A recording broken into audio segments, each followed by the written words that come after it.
what are the right objectives and expectations that should be put in place so that when we enter season 1, we have results. Okay. When we enter season 2, we have results. And the growth goes that way as we track God, as you said, as we track God in each and every event that we have had.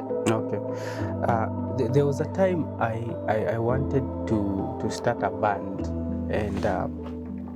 and do live events and all this for the Global Worship Leaders Forum. But I reached a point I said, I'm not in a hurry, because why am I doing it? Me and God hajanipatia your green light, and I relaxed. They said, when the right time comes, God will make it happen. You see, most of us are starting these events, these activities, because others are doing them. Some of us are starting them so that we build ourselves.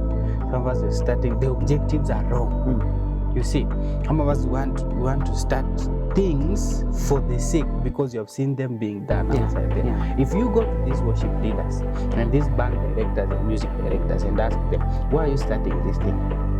Nataka kufunga so that we become the best instrumentalist, so that we become the best vocalist. Others were copy kutoka kwetu. The question is that the objective? Then God is not there. So the objective should be in the beginning.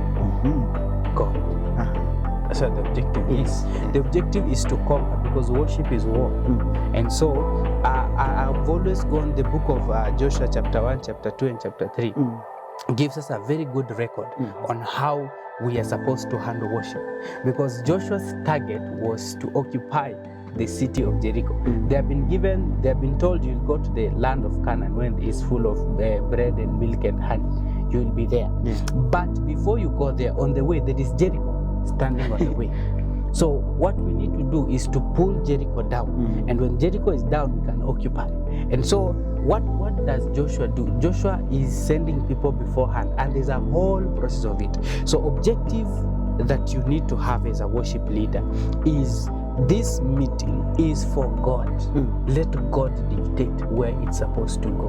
Worship standard is measured by God, not man.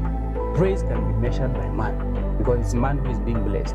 Ukibarikiwa na nyumba, mimi nibarikiwe na baiskeli, but our praises will be different, depending on the nature of that. Okay, but if when it comes to worship, it's not about nyumba yako or baiskeli yangu, it's about Him, and He has equalized everybody to worship Him. You have 24 hours of worshiping God.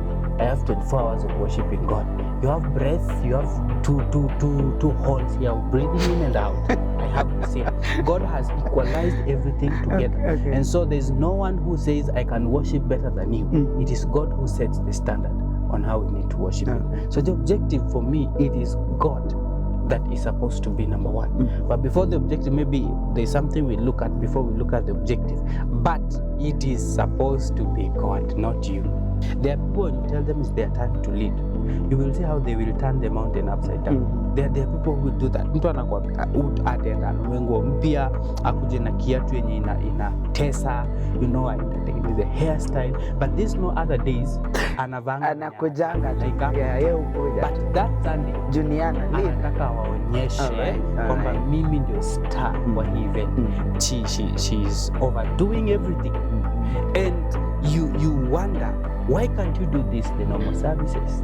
Why is this so special? What is the difference? Is it because you are the one leading? Because you leading and me backing up, we are the same. There's no difference. Maybe when you are leading, Jesus comes in full force. Maybe we don't.